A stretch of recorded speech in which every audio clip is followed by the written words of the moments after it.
넘어가 보죠. 네, 최근에 이 미세먼지를 제거하는 데 효과가 있다 예. 해서 수소수가 한창 인기를 끌었습니다. 네. SNS에서 굉장히 화제가 됐었는데 혹시 들어보셨나요? 저도 그 광고를 직접 봤는데 네. 피부에 뿌리면은 이 수소수가 미세먼지 노폐물까지 씻어준다고 하더라고요. 네, 맞습니다. 반신반의했었는데 사실 이 수소수가 좀 건강에 좋다 이런 얘기는 옛날부터 나왔잖아요. 네, 맞아요. 이 수소수 열풍을 조금 되돌아보면 첫 시작은 일본에서 시작이 됐습니다. 예. 이 수소수가 노화 방지나 뭐 피부 건강에 좋다 이런 소문들이 확산이 되면서 시장이 빠르게 성장을 했고요. 예. 우리나라도 이미 한 10년 전부터 이 수소수가 등장을 했습니다.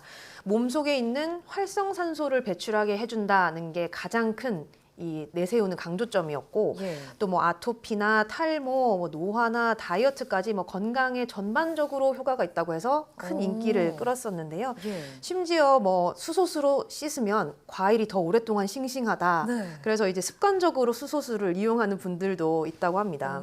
저는 또 뭐 노화 방지뿐만이 아니라 소화 불량의 개선에도 네. 효과가 있다 이런 얘기까지 들어봤는데 맞습니다. 실제로 수소수가 그렇게 건강에 도움이 되나요?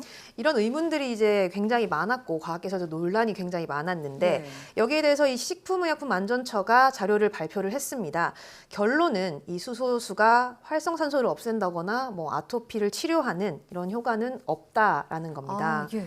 이 식약처가 이번에 수소수 관련 광고를 좀 집중적으로 점검을 해봤는데요.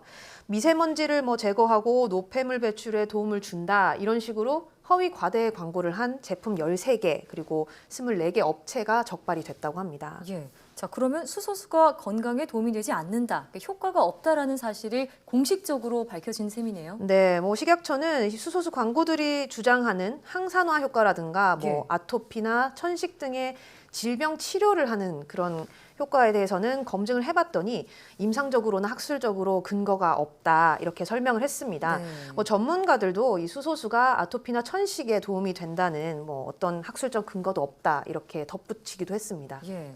자, 효과가 없다는 과학적인 근거가 궁금한데요. 어떤 네. 분석이 나왔나요? 우선 이 수소수 자체에 대해서 기본적으로 과학자들은 좀 부정적인 편입니다.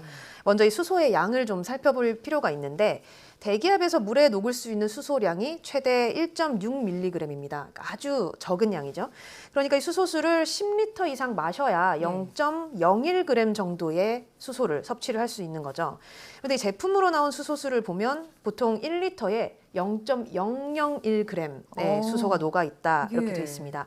그러니까 이걸 계산을 해보면 우리가 보통 하루에 물 섭취 권장량이 2리터 정도 되는데 예. 이 2리터를 모두 수소수로 마신다고 해도 최대 한 2mg 정도의 아주 극미량의 수소를 섭취를 예. 할 수 있는 거죠. 2mg 정도면 너무 적은 양 아닌가요? 그렇죠. 네. 거기다가 이렇게 물에 녹아 있는 수소는 예. 사실 우리가 100% 다 섭취하기가 힘듭니다. 일단 뚜껑을 열어두거나 뭐 온도가 조금 올라가면 물에 녹아 있던 수소가 대부분 공기 중으로 빠져나가기 때문인데요. 예. 만일 이 물에 있는 수소를 한 100%다 마신다고 해도 몸에서 흡수할 수 있는 수소는 나노그램 수준에 불과하다고 합니다. 예. 또 우리 뭐 십이지장, 위장 이런 그 장기들이 산성을 띠고 있기 때문에 네. 여기를 지나고 나면 수소가 뭐 더 이상 남아 있을 수가 없게 되는 거죠. 그렇군요. 그러니까 수소수 자체에 일단 수소가 적게 들어가 있고 네. 그마저도 우리 몸이 제대로 흡수해내지 못한다 이런 뜻인데요. 네.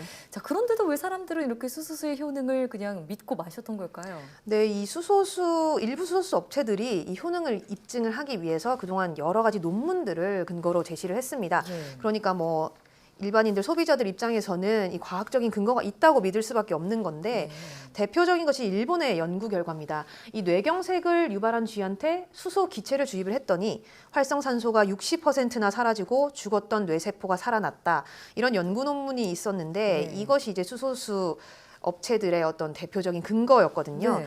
그런데 사실 수소 기체와 수소수는 엄연히 다른 겁니다. 다르군요. 그렇죠. 그러니까 뭐 근거가 될 수가 없는 거죠. 네. 실제로 이번에 이 식약처 발표가 있으면서 국립암센터의 교수가 이 저명한 국제학술지에 발표된 수소수 관련 논문 25편을 검토를 해봤다고 합니다. 네. 그런데 이 수소수가 질병의 예방과 치료 효과를 기대를 하기에는 임상적인 근거가 부족해서 사용을 권장할 수 없다 아. 이렇게 말했다고 합니다. 예, 그러면 뭐 업체들이 수소수 마케팅을 위해 활용한 논문들조차도 과학적인 근거가 부족하다는 말씀이신데요. 그런 경우가 많다고 봐야겠죠. 예, 자 그러면 건강을 위해서 수소수를 굳이 일부러 사서 마실 필요는 없겠어요. 사실 뭐 부정적이든 긍정적이든 건강에 큰 영향을 미치지는 않는다고 봐야 하는데요. 예. 실제로 이 수소는 식품 첨가물로 규정되어 있습니다. 네. 그렇지만 이 의료용이 아니기 때문에 질병의 뭐 예방이나 치료에 효과가 있다거나 마치 건강기능식품인 것처럼 이 홍보를 하면 안 되는 거죠. 예. 물론 일부에서는 풍부한 수소가 함유된 수소수의 경우는 이 염증 완화나 뭐 이런 효과가 있다고 주장하기도 하는데 예. 허위나 과대 광고가 워낙 많은 만큼 이 소비자들의 현명한 판단이 좀 필요할 것 같습니다. 네. 저는 오늘 이동훈 기자 얘기를 듣다 보니까 음이온 열풍이 또 떠오릅니다. 맞습니다. 이 네. 역시도 과학적인 근거가 전혀 없잖아요. 네. 이렇게 부정확한 정보로 이득을 취하는 그런 기업들에 대해서도 좀 강한 제재가 이루어져야겠습니다. 네. 오늘 말씀 잘 들었습니다.